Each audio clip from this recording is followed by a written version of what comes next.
Wish that you were better.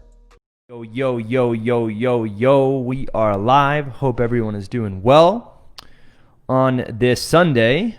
Let me just pull up my phone here to make sure we are live and all good to go. I don't even know if I can see myself on this live, which is crazy. Let's see. Are we live? Okay, sweet. We are live, guys. I'm going to pull myself up on my phone. I got 30 minutes blocked out. So here we go. If you are live with me right now, drop a 1 below in the comments. Show some love. And let's freaking do this. So today, I wanted to talk about how we had not one, but two students hit 100K a month with their agencies in the past 2 weeks. And I wanted to dive deep on how they made it happen and really just open up a Q&A. If you guys have any questions, I'm going to take the time to answer those questions. Before I do, let me just add a title to the video because it's not showing up. Let me just add that in. Give me a second. While you guys are waiting, drop a 1 below if you're live with us and if you can hear us. And I'm about to drop the title. Crossed. The past 2 weeks. Give me 1 second, guys.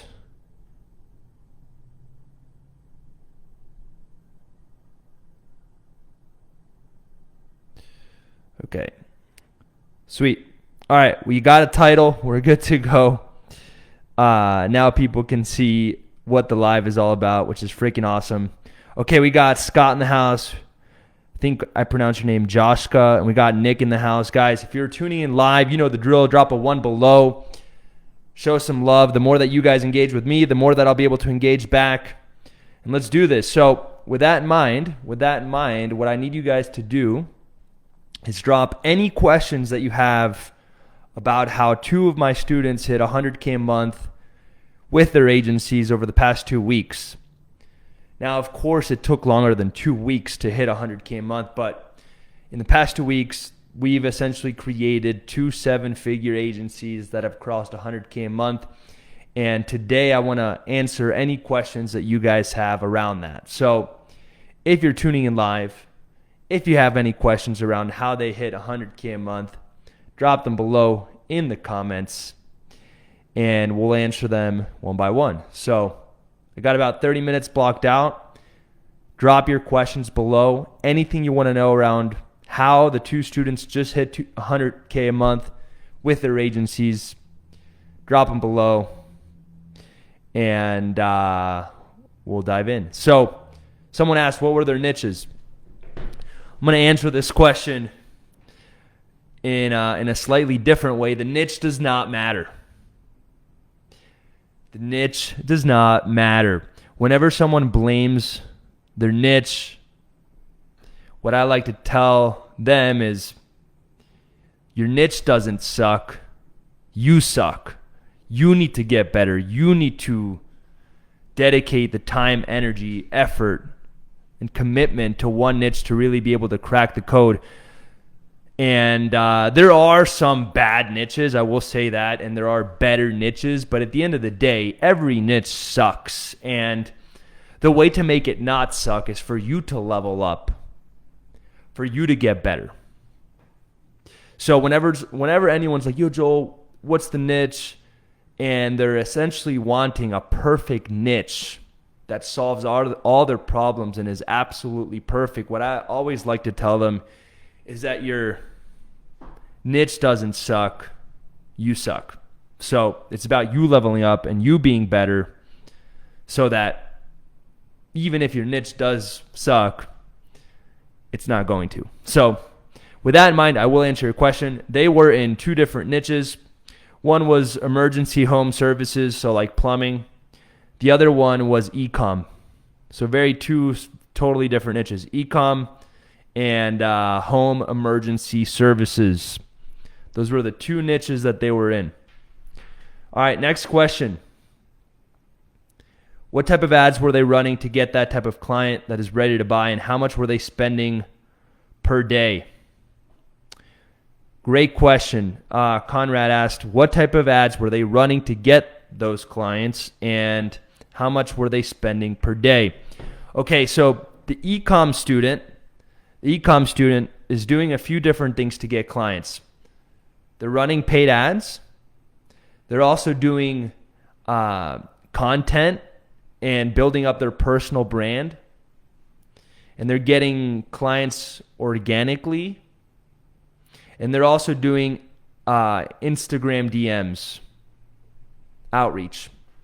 So essentially hitting people up over Instagram and doing outbound DMs.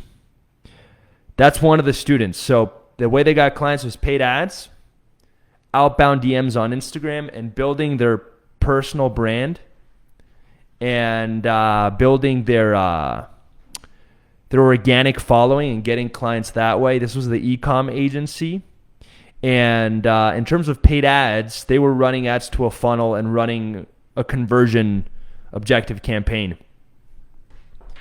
That's the e-com client. The other client was getting, or the other student that was going after home emergency clients, he was getting those clients through two ways. He has a team of appointment setters that cold call and warm call all day long. And he was also running paid ads using lead forms. Conrad, one client was doing, Conrad asked again, what type of ads? One was doing conversions to a funnel. The other was doing lead forms. Those were the types of ads. I'm not really sure what, and they were Facebook ads. How much were they spending per day? I'm not sure. I do know that it was over at least $5,000 a month. I actually don't know the exact numbers, but I do know for a fact they're spending more than that. So at least $5,000 a month. And it is more. Okay, someone else asked the question, how long have they been in your program to scale to 100K? This is a great question. Someone actually DM'd me yesterday, and they were like, hey, Joel, how fast will I see results in your program? The honest truth is that it depends on a ton of different factors. How long have you been in the game, and how much sales experience do you have? And do you already have a team, or is it just you from scratch? And do you have money to invest into ads right away? Do you have capital? What's your threshold when it comes to taking risk? Are you all in and fully focused, or do you have multiple businesses that are pulling your energy and attention so you can't fully go all in on your agency? Do you have savings so that if you don't get a client immediately, you can still play and think long term and you're not having to make short-term decisions? There's so many other factors behind why people succeed very quickly and why some others take a long time. And I don't want to give people an answer and say it's going to take this amount of time, because that would be wrong. I would be lying to you. It really depends on the person, who they are, what experiences they're bringing to the table, what resources they're bringing to the table, how good their mindset is. So for example, if we had a student that has the record of fastest to go from scratch to 10K a month, he had been in sales for years, so he was used to failure. He was used to getting told no. He was used to rejection. He was used to also closing deals. So when it came down to scaling an agency, it was a lot easier for him right at the very beginning. I'll give you another example. One of the 7FA coaches just launched a brand new agency. And I think he told me exactly what he did. I'm going to pull it up. He said, let's see. What did he told me he got 8 clients in 2 weeks. One of the 7FA coaches started a brand new agency in the mortgage space, and he's up to 8 clients in 2 weeks. But this coach has plenty of experience running Facebook ads. to get himself clients. He has a sales team. He has capital. He has all these other things that help him out. So whenever anyone asks the question, how long will it take me to get to 100K a month? I'm not here to give you the easy answer, and I'm not here to lie to you. I'm here to tell you the truth, and I'm here to be honest with you, even if that means giving you the hard answer that you don't want to hear. And I'm going to give you the hard answer as long as it's the right answer. And the right answer is that it depends on many different factors. The biggest ones being, do you have a team? Do you have money to run paid ads? Do you have sales experience? Those are probably some of the biggest three. And then some other things come to mind, like what kind of mindset do you have? Have you already experienced failure and you're comfortable with the discomfort of going out and potentially getting told no? And obviously there's more to it, but those are some of the main ones that come to mind. That being said, let's see.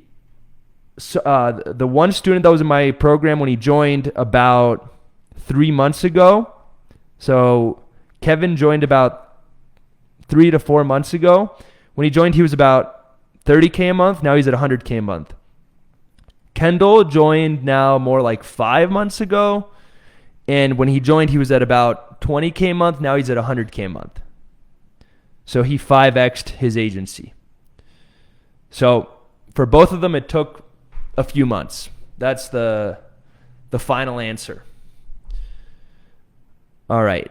Guys, if you're tuning in live, drop your questions below. What do you want to know about the two students that just hit 100K a month with their agencies in the past 2 weeks? If you have any questions, drop them below. If you have any questions, drop them below, and I will answer them. Let's see here. Oh, I can see myself now. Sweet. For the past 5 minutes, guys, I've been talking to a blank computer screen because I couldn't see my camera, but now I can see myself. We're ready to rock and roll. Let's do this. What other questions do you guys have? I see there's 16 of you guys on here. You're not asking questions, guys. The number one rule to success, you have to show up. Second rule to success, you got to take action. You did the first part. You're here. You showed up. Step number 2, take action. Ask some questions. Joshka said, at what stage should our agency ideally be to join 7FA? You have to keep in mind you're never going to be ready no matter what stage you're in. So if you're just starting out, you're not going to be ready for so many different reasons. Information overload, shiny object syndrome, you don't have the right experience, you don't have the right resources, you don't have clients yet. If you're at 50K a month, you're also not going to be ready to join because now you're super busy, you don't have time to implement. There's all these things going on. You could potentially implement the money that you would invest into 7FA into other things. Once you're at 100K a month, at this point, there's definitely a ton going on. You have a whole team to manage. You don't have the time to personally go through the program, and it's not the right time. The reality is it's never going to be the perfect time. So you just got to commit, take the leap, and make it happen. And the reason that I say this is because I've had students that have joined when they were down to their last dollar. I've had students join when they were still at their 9-to-5s. I've had students join as soon as they quit their 9-to-5s. I've had students join when they were at 20K a month, 30K a month, 40K a month, 50K a month, 100K a month, 200K a month, 300K a month. It's never going to be the perfect moment. You just got to, as long as you know that 7FA is what you want to commit to and it's the program that you want to invest in to help you level up, and as long as you know it's never the perfect time, then you just got to commit no matter where you're at and no matter what is going on. I truly believe that 7FA is the best coaching program in existence right now.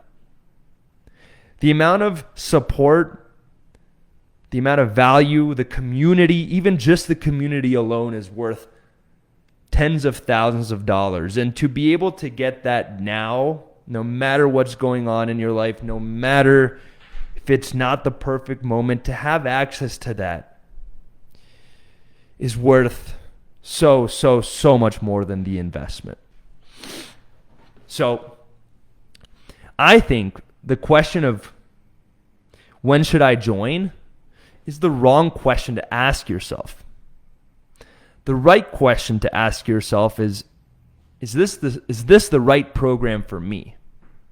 And if the answer is yes, then you have to keep in mind that there's never going to be a perfect moment. There's never going to be a perfect time.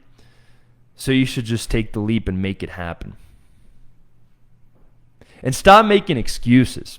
Because I promise you that one day you are going to join and you're going to reach out to me and tell me, hey, Joel, I wish I joined sooner. Stop making excuses. I just had a student hit $20K a month and he quit his 9-to-5. He joined. His name's Gil Valerio. You can reach out to him. He was at his 9-to-5 when he joined 7FA. Not the right time. He's got a job. He's scaling his agency. And he just hit $20K per month. I have another student, Gavin, who reached out to me yesterday and was like, Joel, I waited 7 months to join. My only regret is not joining sooner. So I think the wrong question is, at what stage should we join? Because there's never going to be the perfect stage. The right question is this the right program for you? Do you believe that 7FA can help you get to the next level? Do you believe that we will be able to support you and mentor you and guide you? If the answer is yes, then stop making excuses and stop waiting for the perfect moment and take the freaking leap. And I guarantee you that if you wait, the only regret that you're going to have is not that it's going to be that you took so freaking long to join and that you wish that you did it sooner.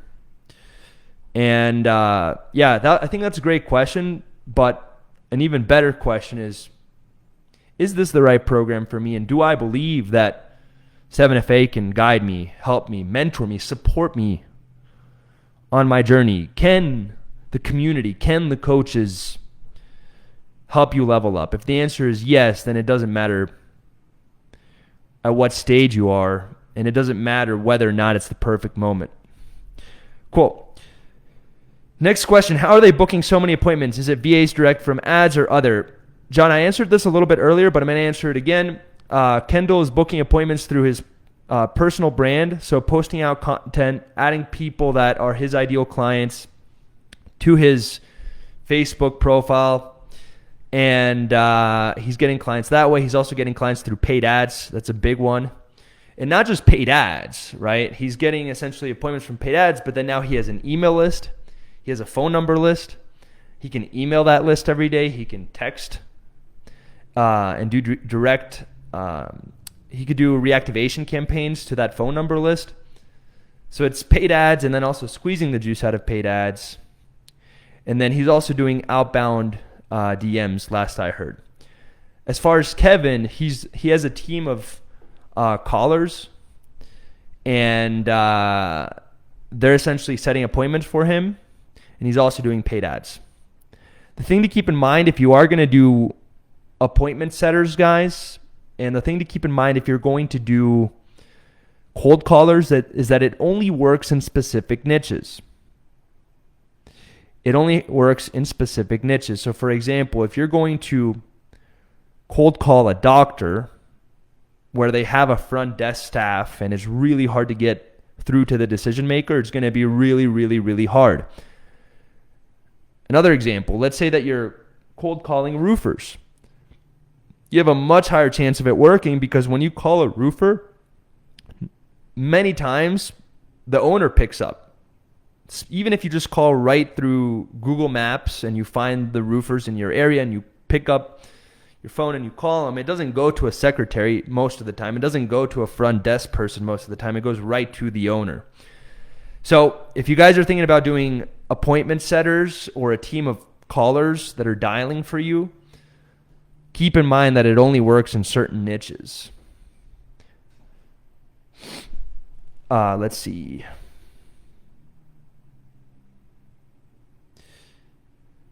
Someone asked, can I join 7FA with no prior knowledge? Yes, you definitely can. We had a student that didn't know what a marketing agency was, and he's now doing almost $50K a month, and it hasn't even been 6 months. I think it's been like 4 months, 16 weeks. So you definitely can. We have, just to put it into perspective, guys, we have 6 calls a day, 6 coaching calls a day. We have a call with me. It's called the 7-Figure Office Hour, where we hang out every single day. We have a sales training every single day to help you with sales. We have a client acquisition training every single day to help you acquire and get new clients. We have a tech support call every single day to give you guys tech support. We have a client results call every single day to help you get clients results. And we have an accountability call every single day to hold you accountable. So besides that, you have a full course. You have pretty much everything you would ever need, ever to scale an agency to 7 figures. So it really doesn't matter how much experience you have. But again, I'll be honest with you. Of course, if you have previous experience, it's going to be easier and the results are going to come faster. There's no doubt about that. If you've been in sales for 10 years and you're really good at sales, it's going to be easier for you. If you've been running Facebook ads now for 5 years and you just want to open up your marketing agency, it's going to be easier for you. So I do want to throw that out there. Brando said, is it worth it to do the demo call with a presentation? I believe so. I've talked about this many times. With a demo presentation, the biggest upside, well, there's a few things. Number one, if you're a beginner and you've never done sales, it's going to give you training wheels. And it's essentially going to make it a lot easier for you because it's like a visual script. It's like a visual script. So if you're new to sales, it's really powerful in that it's like throwing training wheels on a bicycle. It makes it easier to ride. That's one benefit. The second benefit is that with marketing agency services, most of the prospects that we are talking to have no idea who we are. They have no idea what we can do for them. And to do a one-call close where you're essentially digging deep and it's called more of a consultative sale where you're essentially figuring out their pain points, their problems, and then saying, hey, we can definitely help you with that. The problem is that they don't know you. They're not warmed up. They're cold. So with a presentation, we can essentially sell them and warm them up and get them to know us at a deeper level before we pitch them. It's as if we were doing a one-to-one webinar. If you've ever sat through a webinar, Brando, I'm sure you have, by the end, you're sold. Or you at least are more warmed up and you're at least more open to the idea of working with them. And at the very least, you know who they are and how they can help you. And if we do a one-call close, we can't have the same effect as we would if we did a 1.5 hour long webinar. So the demo presentation is a way to warm people up that have no idea who you are and get them to go from, I don't know you, to let's do business. When we do a one-call close, people are like, okay, I kind of want to do business with you, but I don't really know much about you or who you are or who you've worked with. And we're bridging that gap. Another really powerful reason to do the demo is that it's really clear what they are buying. So therefore, there's going to be very little buyer's remorse. And given the fact that marketing agency services are a long-term play and you want clients to stay with you long-term, you want them to know exactly what they're buying so that when they actually pay you, they know what they're getting. There's no curveball that's going to be thrown at them, and they're really crystal clear in what they just signed up for, and therefore they're going to stay for months over the next few months. So those are some of the biggest benefits behind the demo and why I believe demos are better for agency services. If we're talking coaching and consulting, if we're talking about personal, like if you're a huge influencer and people know who you are and they've been consuming your content and they're super warmed up to your offer and what you could do to help them out, and they know exactly what their program is all about, then a one-call close is better. It just cuts right to the point. You dig deep, you figure out what their pain points are, what their problems are, and then you say, hey, we can definitely help you with that. Let's do this. But if you're speaking to a roofer or an HVAC owner or a chiropractor or an e-com store that has never heard of you and has never consumed your content and has no idea what you could do for them, a one-call close is going to leave them feeling like, okay, I kind of want to do business with you, but I still don't know who you are, what this is, how it works, et cetera, et cetera, et cetera. So, for agency, do demo.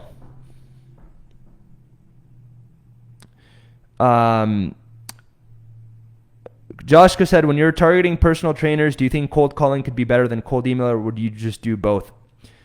Guy, that's a better question to ask is, what is the best way to reach people in my niche specifically? Because you essentially have to figure out where does my niche hang out and then reverse engineer how you're going to reach out to them. So for example, personal trainers, yeah, I guess you could say they're on their phone quite a bit, but I know for a fact personal trainers are on Instagram a lot. They're posting on Instagram. They're doing stories. They're reaching out to people on Instagram. So what I would do is actually take the same approach of cold emailing, but do it over Instagram DM. I would also run paid ads because I believe paid ads is the key to scale as fast as humanly possible. But with that in mind, the better question would be, where does my audience hang out? What is the best way to reach them? And then figure out what outreach strategy you should do. So for example, roofers, HVAC owners are on their phone all day. So and they're taking calls. Like it's funny because if you actually speak with a roofer, they're like, yo, I just want to get my phone dialing. They just want to get dials, which means it's potential job opportunities. So they're waiting for the phone to ring. They're literally waiting for the phone to ring to get a job. So if you align with that and you realize that that's how they operate, then you would then make the jump and say, hey, let's actually cold call these guys. With personal trainers, they're not waiting for the phone to dial to get new clients. They're probably much more on Instagram, posting content, waiting for people to reach out, asking for personal training services. So what I would do is Instagram DM them. So you really have to ask yourself, what is the best way to reach my audience based on who they are? For example, a plastic surgeon never picks up the phone. He has an entire front desk staff to coordinate everything. A plastic surgeon also doesn't look at cold email that much because they have an assistant that manages all the communication. They're just in surgery all day. You can't just cold call a plastic surgeon. They're in surgery. So instead of asking yourself, how do I cold call a plastic surgeon? What you should really ask yourself is, what is the best way to actually get a hold of that person given their niche? With plastic surgeons, LinkedIn is probably a lot better. On the weekends, they're probably on LinkedIn, connecting with other people in their industry. Another thing that comes to mind is direct mail.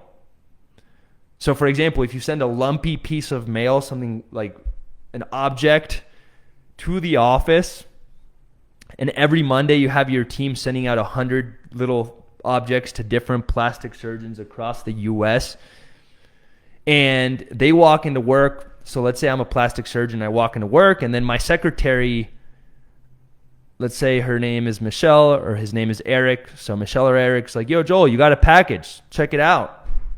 Now you got the plastic surgeon's attention. So you have to really ask yourself, where do these people hang out? What is the best way to actually get a hold of them? And then create your outreach strategy. Not the other way around. Not the other way around. So for example, I would never, ever do cold calling and appointment setting for in the medical niche. It just doesn't work. I would never hire a team of callers to dial chiropractors. On the flip side, chiros are on Facebook a lot. They're on social media a lot. So running Facebook ads and Instagram ads is huge. Or sending DMs over to the Facebook pages or to the Instagram pages of the chiropractic offices. That's going to work a lot better than calling them. So that's what I would do.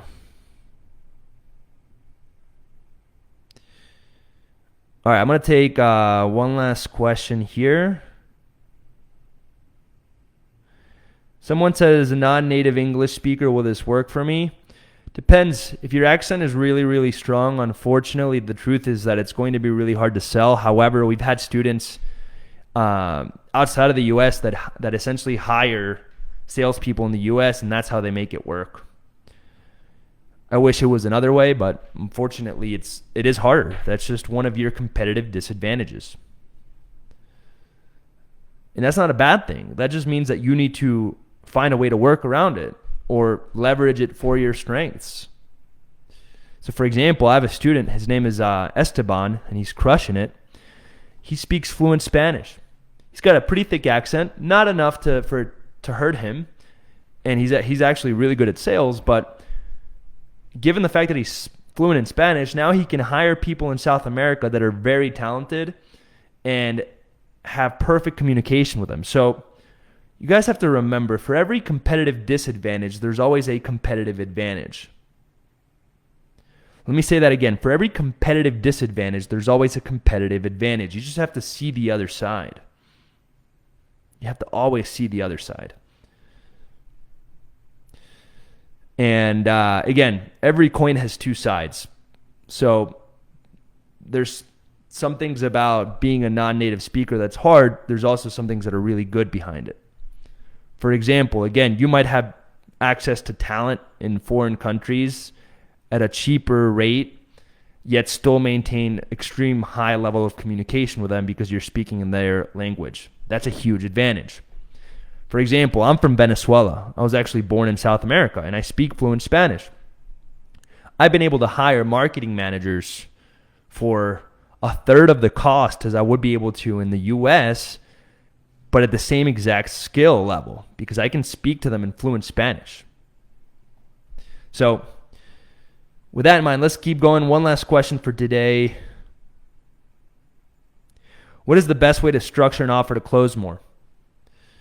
The best way to structure an offer to close more is to ask yourself the question, how can I make it easier for people to say yes to me? How can I make it easier for people to say yes to me? There's a few ways to do that. You can essentially remove risk. So you can tell them, hey, if we don't get you this result, we'll give you a full refund. Or if we don't get you X result, we will work for you for free until we do. Or if we don't get you this result, we'll give you a full refund and we'll pay you money for wasting your time. We'll send you $100 for wasting your time. It's called risk reversal. You're removing risk from the equation. The idea is that by removing risk, you're making it easier for people to say yes. Another really solid way to make it really easy for people to say yes is to create an irresistible guarantee. So you actually want to guarantee some sort of result. So for example, if I told you, hey, if you work with me, I guarantee that you'll double your money, and it's in the contract, it's going to be easier for people to say yes to me. If I tell you, hey, if I guarantee to get you 10 new gym members, or I guarantee to get you 10 new patients, or I guarantee to get you a 30% increase in ROAS, or I guarantee to double your e-com store sales in 30 days, it's going to be much easier for you to say yes to me. So the way that we make offers better is by removing risk, creating an irresistible guarantee, and then the last piece, it's very simple and it's pretty obvious, but adding more value. If the value is there, people will buy. So what I would do is figure out what my audience actually wants, then add more value. So for example, if you are speaking to an e-com store and you run an e-com agency and you find out that they actually want email marketing and Facebook ads, not just Facebook ads, well, do you want to get more sales? If the answer is yes, start offering email marketing and Facebook ads. And then you add more value. I'll give you guys another example. Let's say that you work with chiropractors and you're doing Facebook ads, but then you actually find out what they want is for you to run the ads and also schedule the leads. So if you want to add more value, what you do is you offer them Facebook ads and you offer them a scheduling service where you actually schedule the leads for them. The idea is simple. By adding more value, people will say yes. So to wrap it up, guys, what is the best way to structure an offer to close more? Make it easier for people to say yes to you. Add more value, add a guarantee, remove risk. Those are just some of the ways that you can make a better offer. There's definitely other ideas,